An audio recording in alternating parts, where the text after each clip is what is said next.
నిర్వహణపై 4 మంత్రులతో సమీక్షా సమావేశం నిర్వహించిన దేవాదాయ శాఖ మంత్రి ఆనం రామనారాయణ రెడ్డి. ఈ సందర్భంగా ఆయన మీడియాతో మాట్లాడుతూ ఏప్రిల్ 30న జరగనున్న చందనోత్సవానికి సీఎం చంద్రబాబు కుటుంబ సమేతంగా హాజరు కానున్నారు.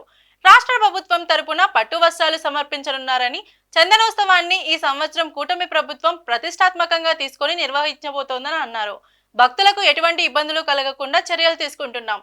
ఉదయం 3:30 గంటల నుంచి సాయంత్రం 7 గంటల లోపు క్యూ లైన్లో ఉన్న భక్తులందరికీ స్వామివారి దర్శనం చేసుకోవాలని ఆయన కోరారు. వంశపారంపర్య ధర్మకర్తలు వారి ఆలోచన, స్థానిక ప్రజాప్రతినిధులు, శాసనసభ్యులు అందరితోటి ఈ సమీక్ష నిర్వహించి విజయవంతంగా చందనోత్సవ కార్యక్రమాన్ని చేయాలనేటువంటి ఉద్దేశంతో ఈ సమీక్షను ఇక్కడ ఏర్పాటు చేయడం జరిగింది. దాదాపుగా రాష్ట్ర ప్రభుత్వంలోని ముఖ్యమైన 4 శాఖల మంత్రులు,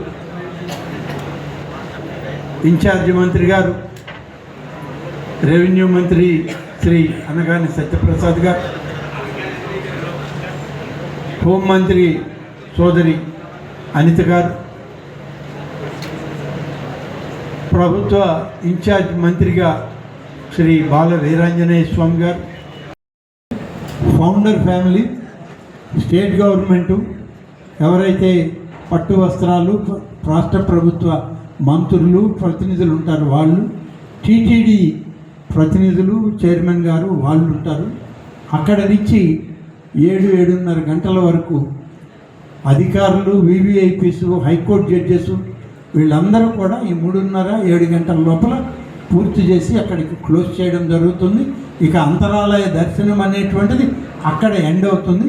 అక్కడ నుంచి ఎన్ని క్యూ లైన్లు ఉన్నా, ఎంతమంది ఉన్నా ఆలయం ప్రధాన ద్వారం ముందు స్వామిని చూసుకుంటూ ముందుకు సాగడమే. సాయంత్రం మళ్ళీ 6-7 గంటల మధ్యలో వివిఐపీలకి ఒక స్లాట్ పెట్టాం. ఎవరైనా పొద్దున రాలేనటువంటి న్యాయ కోవిదులు ఉన్నా, అలాగే ప్రజాప్రతినిధులు ఉన్న, బ్యూరోక్రాట్స్ ఉన్న వాళ్ళకు మాత్రం 6 నుంచి 7 వరకు అని ఒక టైం స్లాట్ పెట్టాం. కానీ బహుశా సాయంత్రం వరకు ఎవరు ఉన్నారో అందరూ పొద్దున్నే పూర్తి చేసుకోవాలని మేము, వాళ్ళు ఎవరైతే మమ్మల్ని కాంటాక్ట్ చేస్తున్నారో వాళ్ళకి మార్నింగ్ 7 గంటల లోపల పూర్తిగా దర్శనాలు పూర్తి చేసుకోండి అని మేము ప్రత్యేకంగా విజ్ఞప్తి చేసి పాసులు కూడా అదే విధంగా ఇస్తున్నాం. కార్ పాసెస్ కూడా లిమిటెడ్గానే ఇస్తున్నాము. ఇక్కడ డ్యూటీలో ఉన్నటువంటి వెహికల్స్ పాసెస్, డ్యూటీలో ఉన్న పోలీస్ అధికారులు, రెవెన్యూ అధికారులు కూడా వాళ్ళ వాహనాలు కిందకి వెళ్తాయి. దానికి సిపి గారు, కలెక్టర్ గారు కూడా చెప్పడం జరిగింది. అలాగే ఎవరైతే వివిఐపీస్ ఉండి వస్తారో వాళ్ళకు కూడా ప్రతి ఒక్కరికి ఒక వివిఐపి కార్ పాస్ ఇస్తారు. మళ్ళీ ఇక్కడ అయిన తర్వాత వాళ్ళు వెళ్ళేటప్పుడు కారు వెళ్ళిపోతారు. 2వ కారు, 3వ కారుకి కారు పాసులు ఇవ్వడం లేదు. ఇది ఉండేటువంటి అంటే మీడియా వైపు నుంచి చిన్న మనవి, మాలాంటి చాలామంది పక్క జిల్లాల నుంచి పోస్టింగ్స్ కోసం ఇక్కడికి వచ్చాం. కొన్ని ఛానల్స్కి రికగ్నైజేషన్ ఉన్నా కూడా డిపిఆర్ఓ దగ్గర నమోదు కాలేదు, అంటే అక్రిడేషన్స్ లేట్ అవ్వడం వల్ల.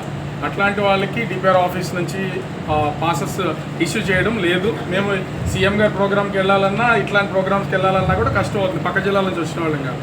కొంచెం కలెక్టర్ వారికి, అదేవిధంగా డిపిఆర్ డిపార్ట్మెంట్కి కొంచెం మీ వైపు నుంచి చేస్తే రికగ్నైజ్డ్, ఎట్లాంటి రికగ్నైజేషన్ లేని వాళ్ళ గురించి కాదు.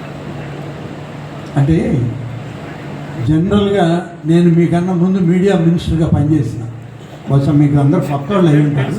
అప్పుడు అందరూ ఇంకా కెమెరాల పట్ల, ఈ మొబైల్ ఫోన్లు కెమెరాల పట్ల ఎవరినో ఒకరిద్దరు ఉంటారేమో. నేను ఐఎన్పిఆర్ మినిస్టర్, ఆ రోజు కూడా నాకు ఈ సమస్య ఉంది. అప్పుడు ఇంత టెక్నాలజీ లేదు. మిమ్మల్ని ఐడెంటిఫై చేయాలి అంటే మాకున్న ఏకైక మార్గం అక్రిడిషన్ కార్డు.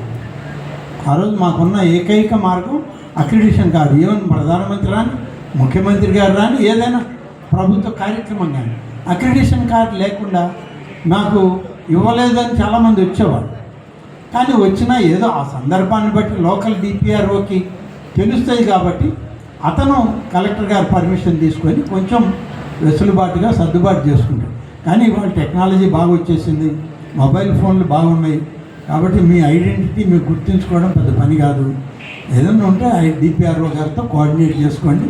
మీ యూనియన్స్ కూడా ఉన్నాయి కదా, 1-2 యూనియన్స్, మీరు కూడా డిపిఆర్ఓతో మాట్లాడి ఉన్నంత వరకు మేము అందరినీ అకామిడేట్ చేయడానికి చూస్తుంది. మాకు ఎక్కడ ఒకరి మీద ఎక్కువ ప్రేమ, ఒకరి మీద తక్కువ లేదు, అందరికీ ఇవ్వాలనేదే మా అభిప్రాయం. రైట్. 2023లోని ఆత్మశాస్త్రం ప్రకారం గర్భాలయంలో దర్శనం వల్ల వీడియోస్ కూడా బయటకు వచ్చాయి. ఇప్పుడు అదే ఏమిటి పర్టికులర్ చర్యలు తీసుకుంటున్నారు? అంతరాలయంలోకి, గర్భాలయంలోకి ఏ ఒక్క మొబైల్ ఫోన్ కూడా లోపలికి తీసుకువెళ్ళబడదు. ఎప్పుడు జరిగిందని నన్ను ప్రశ్నిస్తే ఎట్లా? మీరు అడిగింది చెప్పారు 2023లో. అది మీరే చెప్తున్నారు కదా,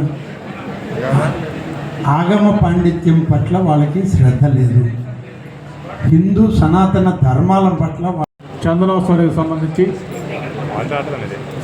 సమీక్షా సమావేశానికి ప్రత్యేకంగా వచ్చేసిన పెద్దలు,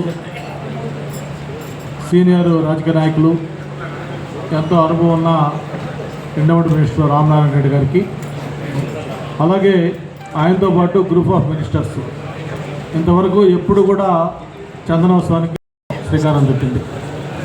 మరి మనందరం కూడా తెలుసు సింహాచలం చందనోత్సవం ఎంత ప్రాముఖ్యత ఉందో.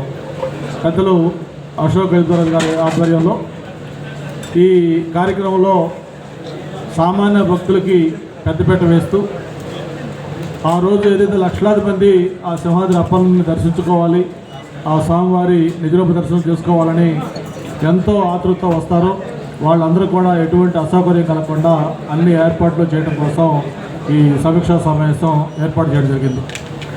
అయితే ప్రధానంగా మనకి దీనికి సంబంధించి ఒక ఎస్ఓపి ఉంది. ఇది ఫస్ట్ టైం కాదు, ఎన్నో ఏళ్ల నుంచి ఈ చందనోత్సవం వస్తూ ఉన్నాయి.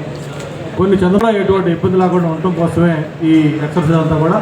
దీనికి మరి ఎండోమెంట్ మినిస్టర్ గారితో పాటు హోమ్ మినిస్టరు, రెవెన్యూ మినిస్టరు, మన జిల్లా ఇన్ఛార్జ్ మినిస్టరు, వీళ్ళందరితో పాటు ఎండోమెంట్ అధికారులు అందరూ కూడా, జిల్లా యంత్రాంగం అందరూ కూడా పాల్గొనడం చాలా సంతోషం అని చెప్పని తెలియజేసుకుంటూ, ఇప్పుడే మన ఎండోమెంట్ మినిస్టర్ గారు చెప్పారు, బ్రహ్మోత్సవాలు కానీ, విజయవాడ అమ్మవారి ఇవి కానీ, అలాగే మిగతా శ్రీశైలం కానీ, అరసవల్లి కానీ ఎన్నో ఇటువంటి ఉత్సవాలు ఈ ప్రభుత్వం వచ్చినాక ఎక్కడా కూడా చిన్న అసౌకర్యం లేకుండా బాగా విజయవంతం చేసుకున్న నేపథ్యం. మరి దాన్ని స్ఫూర్తిగా తీసుకొని దీంట్లో కూడా అన్ని ఏర్పాట్లు చేయాలని ఒక డైరెక్షన్ ఇవ్వడం కోసం ప్రత్యేకంగా ఎండోమెంట్ మినిస్టర్ ఆధ్వర్యంలో ఈ గ్రూప్ ఆఫ్ మినిస్టర్స్ రావటం చాలా సంతోషం అని చెప్పని తెలియజేసుకుంటూ స్థానిక శాసనసభ్యుడిగా వెల్కమ్ చేస్తా ఉన్నాను. నాకు కూడా గతంలో ఈ చందనోత్సవాల్లో నేరుగా పాల్గొనే అనుభవం, అదృష్టం నాకు కలిగింది. మళ్ళీ ఈ ప్రభుత్వం వచ్చిన తర్వాత ఈ చందనోత్సవంలో పాల్గొంటున్న అదృష్టం అని చెప్పని కూడా తెలియజేసుకుంటూ పెద్దలు ఎండోమెంట్ మినిస్టర్ గారిని మాట్లాడుతూ కోరుతున్నాను.